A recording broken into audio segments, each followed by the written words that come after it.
तो चलिए friends, chapter 3 शुरू करते हैं अपने मॉडर्न हिस्ट्री का। और पिछले चैप्टर में जो है ना, एक फैक्ट हम लोग का रह गया था। वो फैक्ट है कि के.एम. पनिक्कर ने ये कहा था 1765 से लेकर 1772 तक जो ये लोग थे कंपनी, इन्होंने बंगाल को एक स्टेट ऑफ डकैत बना दिया था। ठीक है, ये सब सवाल पूछता है कि स्टेट ऑफ डकैत जो है वो बंगाल को बनाया गया था 1772 से 1765 से 1772 के बीच में। ये किसने कहा था? तो वो क्या था, के.एम. पनिक्कर ने। ठीक है, तो अब तीसरे चैप्टर के मॉडर्न हिस्ट्री पे चलते हैं, पहले सवाल पे। और हम लोग इसके में जो थोड़ा टाइम लग जा रहा है चैप्टर कंप्लीट होने में, उसमें जैसे हम लोग रिवीजन भी कर रहे हैं, कुछ अलग बातें भी बताना है, तो इसमें थोड़ा टाइम लग ही जाता है। तो मैं कोशिश करूँगा और जल्दी से जल्दी कंप्लीट करने का। The kingdom of Ranjit Singh. तो किंगडम ऑफ रंजीत सिंह के बारे में देख लीजिए। रंजीत सिंह 13 नवंबर 1780 को पैदा हुए थे महासिंह के घर में, जो कि सुकरचकिया मिस्र के चीफ थे। 25 अप्रैल 1809 में ट्रीटी ऑफ अमृतसर हुआ था महाराजा रंजीत सिंह और ब्रिटिश के बीच में, जिसमें ये हुआ था कि सतलज के साउथ में ब्रिटिश रूल करेगा और सतलज के नॉर्थ में जो है वो रंजीत सिंह अपना रूल करेंगे। ठीक है, तो रंजीत सिंह क्या किए, अपना वेस्ट में किंगडम बढ़ाते गए। साउथ में नहीं किंगडम बढ़ाए क्योंकि साउथ में ब्रिटिशर्स थे। तो कनिंघम ने वो कहा कि रंजीत सिंह जो हैं वो अपना किंगडम वेस्ट की तरफ बढ़ाते गए, जैसे मुल्तान 1818 में, कश्मीर 1819 में, पेशावर और खैबर पख्तूनवा 1834 में। तो इसमें जो है ये श्रीनगर तो था, ये रंजीत सिंह का किंगडम था, दिल्ली, मकरान और काबुल नहीं था। चलिए अगले क्वेश्चन पे चलते हैं। यही मिस्र पूछा रंजीत सिंह का, वहीं सुकरचकिया मिस्र। कैपिटल ऑफ किंगडम ऑफ महाराजा रंजीत सिंह। तो कैपिटल था इनका लाहौर। तो जमन शाह जो थे ना, ये पंजाब में 1798 में इन्वेड किए थे और चेनाब नदी में इनका जो है कैनन गिर गया था। तो रंजीत सिंह उसको सेफली लाहौर में वापस किए जमन शाह को। तो जमन शाह इनको क्या किए, रंजीत सिंह को गवर्नर बना दिए लाहौर का, और फिर ये धीरे धीरे लाहौर ऑक्यूपाई कर लिए और अपना कैपिटल बना लिए 1799 में। ठीक है, और अदालत आला रंजीत सिंह ने कहाँ पे इस्टेब्लिश किया था अदालत आला को? तो अदालत आला जो है जहाँ पे इनका राजधानी रहेगा, वहीं तो अपना अदालत जुडिशरी इस्टेब्लिश करेंगे ना, लाहौर में। ट्रीटी ऑफ अमृतसर किसके बीच हुआ था? तो ट्रीटी ऑफ अमृतसर जो थे ब्रिटिश, ये गवर्नर लॉर्ड मिंटो वन, ये मॉर्ले मिंटो वाले लॉर्ड मिंटो नहीं है, पहले जो लॉर्ड मिंटो आए थे वो वाले हैं। ठीक है, महाराजा रंजीत सिंह एट अमृतसर 25 अप्रैल 1809। जो ट्रीटी ऑफ अमृतसर 1809 में हुआ था वो 25 अप्रैल 1809 में हुआ था। और वहीं वो सतलज नदी की साउथ में ब्रिटिश रहेंगे और जो सतलज नदी के ऊपर रहेगा वो पंजाब का अपना रंजीत सिंह। दोनों एक दूसरे को सोवरेनिटी मतलब सोवरेन मानते हैं। उसके साउथ में ब्रिटिश और नॉर्थ में अपने महाराजा रंजीत सिंह। कोहिनूर डायमंड रंजीत सिंह को किससे मिला था? तो वो शाह शुजा से मिला था। शाह शुजा कौन थे? जो अहमद शाह अब्दाली थे, जिन्होंने मराठाओं को हराया था तीसरे बैटल ऑफ पानीपत में। तो वो क्या किए, 1803 में शाह शुजा थ्रोन पे बैठे, लेकिन जो उनके भाई थे शाह शुजा के, शाह महमूद, तो इन्होंने क्या किया, कुछ चीफ के साथ मिल के, फ़तेह खान और दोस्त मोहम्मद के साथ मिल के इनको भगा दिया वहाँ से। तो ये क्या, और कश्मीर और पेशावर भी अपने अंडर में ले लिए। तो शाह शुजा हेल्प लिए रंजीत सिंह से, और बदले में कोहिनूर डायमंड, मतलब एक गिफ्ट के तौर पे, बदले में नहीं, गिफ्ट के तौर पे कोहिनूर डायमंड भी दिए शाह शुजा रंजीत सिंह को। ठीक है, अब देखिए रंजीत सिंह का एक आंख नहीं था। तो रंजीत सिंह अपने बारे में कहते थे कि God intended me to look upon all the religion with one eye, that is why he took away the light from the other. तो ये महाराजा रंजीत सिंह का कहना था। ठीक है, तो उसके बाद क्या हुआ, रंजीत सिंह वहीं लाहौर 1799 और 1802 में अमृतसर। 1792 से लेकर 1797 में इनका मतलब काउंसिल ऑफ रीजेंसी गवर्न कर रहा था। इनके मदर इन लॉ और दीवान लखपत राय, मतलब ये लोग संभालते थे इनका, जो जब ये मतलब 12 साल के थे, 1780 में पैदा हुए थे, 12 साल के थे। तो ये माँ और सासू माँ और ये दीवान लखपत राय, ये लोग मिलजुल के इनका राजभार संभालते थे। फिर जब ये अपने मैच्योर हुए तो फिर अपने गद्दी पे संभालने लगे खुद ही। तो ठीक है, सक्सेसर ऑफ महाराजा रंजीत सिंह कौन था? तो खड़क सिंह थे इनके सक्सेसर, जो कि 1839 में अपने राजगद्दी पे बैठे रंजीत सिंह के मृत्यु के बाद। लास्ट किंग कौन थे? तो दिलीप सिंह जो थे वो लास्ट किंग थे 1843 से लेकर 1849 तक। दिलीप सिंह कहाँ मरे थे? सॉरी, दिलीप सिंह के बारे में कौन सा स्टेटमेंट सही है? तो ये पेरिस में मरे थे। 23 अक्टूबर 1893 के बारे में, 1893, 23 अक्टूबर 1893। दिलीप सिंह ने क्या किया था, क्रिश्चियनिटी अपना लिया था। 1893 में जो मरे थे तो ये इंग्लैंड में मरे थे, ठीक है, क्रीमेटेड किए थे, मतलब दफनाए गए थे इंग्लैंड में। और ये रशिया भी गए थे दिलीप सिंह, और क्रिश्चियनिटी अपना लिए थे, सिखिज्म छोड़ दिए थे। Last king of Sikh empire, last king कौन थे, तो दिलीप सिंह को माना जाता है कि लास्ट किंग थे। रिगार्डिंग पंजाब मर्जर, और कौन सा स्टेटमेंट इसमें से फॉल्स पूछा है, ये RO 2023 का क्वेश्चन था। और RO 2025 में भी पंजाब से रिलेटेड एक 1845 की ट्रीटी के बारे में पूछा था सवाल। तो ये दलीप सिंह को एनुअल पेंशन 2.5 लाख, तो ये गलत स्टेटमेंट है। 29 मार्च 1849 को governor general announce that the state of Punjab has come to end. कौन से गवर्नर जनरल, तो ये अपने वो लॉर्ड, जो क्या नाम था, डलहौजी। और all the territories of Maharaja Dalip Singh become the part of Indian British empire, ठीक है। तो मार्च 29, 1849 को ब्रिटेन ने क्या किया, पंजाब पे भी अपना कब्जा स्थापित कर दिया। और 4-5 लाख रुपए पेंशन मिलते थे, 2.5 लाख रुपए नहीं।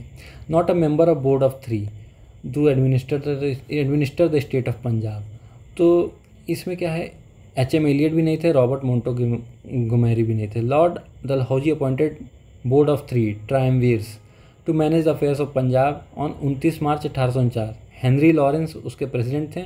जॉन लॉरेंस और चार्ल्स ग्रैनविल मैंसेल इसके मेंबर थे, ठीक है। हेनरी लॉरेंस प्रेसिडेंट थे, ठीक है। आगे बढ़ते हैं।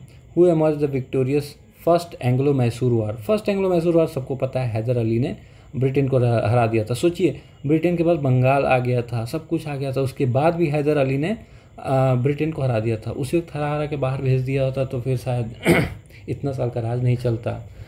लेकिन वही इंडियन किंग वाला थिंकिंग रहा होगा हैदर अली का, हाँ भाई हम तो हरा दिए, अब जीत गए, चलो जाओ माफ़ कर दिए वाला टाइप।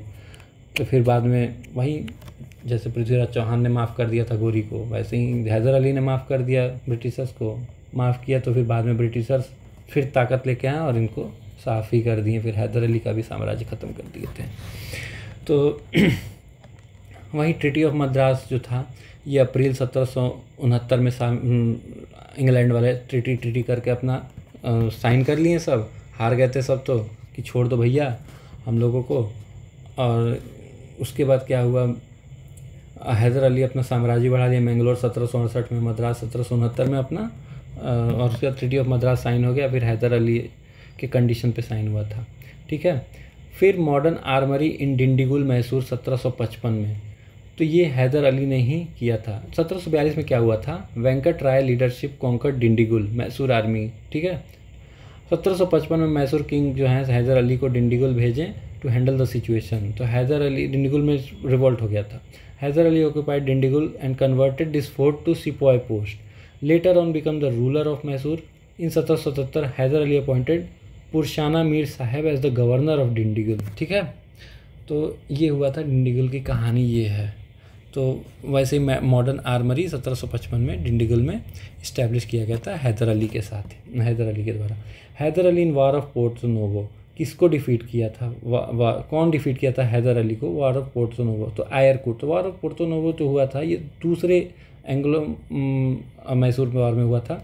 17 जुलाई 1780 में क्या हुआ था, हैदर अली जो है कर्नाटक को अटैक किए। 10 सितंबर 1780 में ये कर्नल वैली को हरा भी दिए थे हैदर अली और टीपू, इनके बच्चे मिलके, मतलब बेटा। बैटल ऑफ पल्लीलूर में टीपू और हैदर मिलके हरा दिए कर्नल वैली को। ब्रिटिश तो फिर तब तक क्या हुआ था, निजाम और मराठा से जो हैं ये हैदर अली वो ट्रीटी कर लिए थे, तुम लोग साथ में रहो और हम लोग ब्रिटिश को मिलकर हरा दिया जाएगा, फेंक दिया जाएगा बाहर। लेकिन फिर क्या हुआ, ब्रिटिश क्या किया, निजाम और मराठा के साथ अलग अलग ट्रीटी करके उनको अलग कर दिए। फिर हैदर अली जो है ना इसको अपना डट के सामना किया, लेकिन जनरल आयरकूट से जो है 1781 में हार गया सेकेंड मैसूर वॉर के वजह में, ठीक है। अब वॉर ऑफ पोर्तो नोवो हुआ 1 जुलाई 1781 में, वहीं हैदर अली हार गया, ठीक है। और फिर टीपू सुल्तान सेटअप कैपिटल, कहाँ सेटअप किया कैपिटल, तो श्रीरंगपट्टनम में टीपू सुल्तान हारने के बाद जब दूसरा एंग्लो मैसूर और हार गए टीपू और हैदर अली मारा गया, तो फिर टीपू सुल्तान जो है ये श्रीरंगपट्टनम में अपना जैकोबिन क्लब खोले जो फ्रांस में हुआ करता था, और एक ट्री ऑफ लिबर्टी भी स्थापना की और एम्बेसीज बनाए जो मॉडर्न देश करते थे उस वक्त, यूरोपियन देश, तो एम्बेसी भी बनाए। तो ये कि वही सवाल, एम्बेसी फॉरेन कंट्री में, तो टीपू सुल्तान एम्बेसी बनाए ईरान में, इस्तांबुल में, अफ़गानिस्तान में, फ्रांस में, ठीक है। और ये पोलिलूर, बैटल ऑफ पोलिलूर, टीपू सुल्तान हारे थे ब्रिटिश से अपने पिताजी के साथ, मतलब हराए थे ब्रिटिश को, कर्नल विलियम बैली को डिफीट किए थे, ठीक है। ट्रीटी ऑफ श्रीरंगपट्टनम, तो ये टीपू सुल्तान ने साइन किया था ट्रीटी ऑफ श्रीरंगपट्टनम 1792 में। बहुत ह्यूमिलिएटिंग ट्रीटी था ये, जिसमें हाफ ऑफ टेरिटरी टीपू को जो था देना पड़ा था अपना ब्रिटिश को, और टीपू को 3 करोड़ रुपया भी देना पड़ा था ब्रिटिश को कि तुमने वॉर शुरू किया तो अब मुझे 3 करोड़ रुपया दो, ब्रिटिश बोला। और 2 बच्चों को ब्रिटिश जो है अपने अधीन, मतलब बंदी बना लिया, ठीक है। तो ये बहुत ह्यूमिलिएटिंग ट्रीटी था टीपू सुल्तान के लिए। टीपू सुल्तान के साथ 4th मैसूर वॉर हुआ, तो ये कॉर्नवालिस के साथ ये ट्रीटी हुआ था श्रीरंगपट्टनम, ठीक है। और ये 1799 जब 4th आया तो वेलेस्ली आ गए थे तब तक गवर्नर। तो ये टीपू सुल्तान जो हैं उस वक्त क्या हुआ, बोला गया कि सरेंडर कर दो, लेकिन टीपू सुल्तान लड़ते लड़ते अपना शहीद हो गए। तो अगला सवाल, first Anglo Mysore war, Haidar Ali defeated British. Second Anglo Mysore war, Haidar Ali was defeated. Third Anglo Mysore war में क्या हुआ था, Tipu Sultan won the battle and did not cede his territory. तो ये जो है ये करेक्टली मैच नहीं है, ठीक है। और 4th एंग्लो मैसूर, ये स्टेटमेंट करेक्टली मैच है, Tipu Sultan was defeated and was killed in the thick of battle. 4th Anglo Mysore war में टीपू सुल्तान मारे गए थे। ये देखो फर्स्ट एंग्लो मैसूर, एक मैच द कॉलम नहीं है, ये ऊपर नीचे कर दिया स्टेटमेंट को, करेक्टली ये मैच कर रहा है, और ये स्टेटमेंट गलत है, और ये गलत है, लेकिन ये सही है और ये सही है, ठीक है। आगे बढ़ते हैं।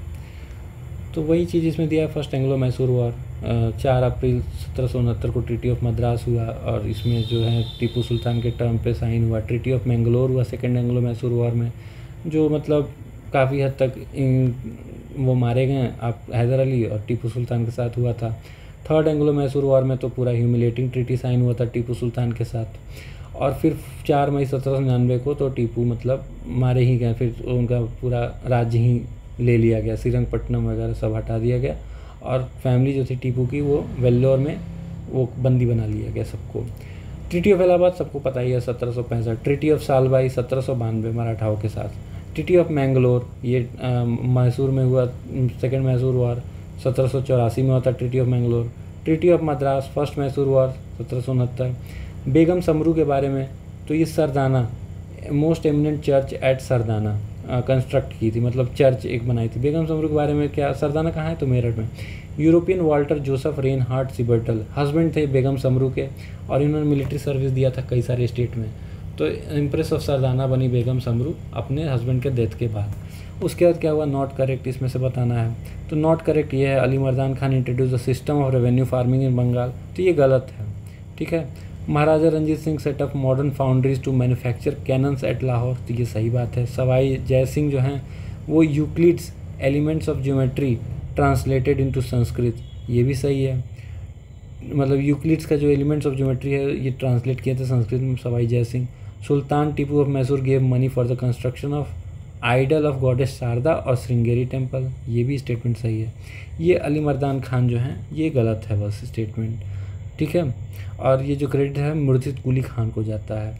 अब देखिए इसमें से कौन सा सही है, तो Mir Jafar enter the conspiracy with the England और सिराजुद्दौला को हरा दिए सब बैटल ऑफ प्लासी में मिलके। उसके बाद पहला statement third battle of Panipat Ahmad Shah Abdali और इब्राहिम लोदी नहीं, वो मराठाओं के साथ हुआ था 1761 में। इब्राहिम लोदी का तो सेकंड बैटल ऑफ पानीपत हुआ था बाबर के विरुद्ध 1526 में। Tipu Sultan was killed in the third Anglo Mysore war. Tipu Sultan जो हैं वो थर्ड नहीं 4th एंग्लो मैसूर वॉर जो 1799 में हुआ था, उस वक्त ये मारे गए थे। चलिए अब ये चैप्टर ख़त्म होता है। Thank you very much.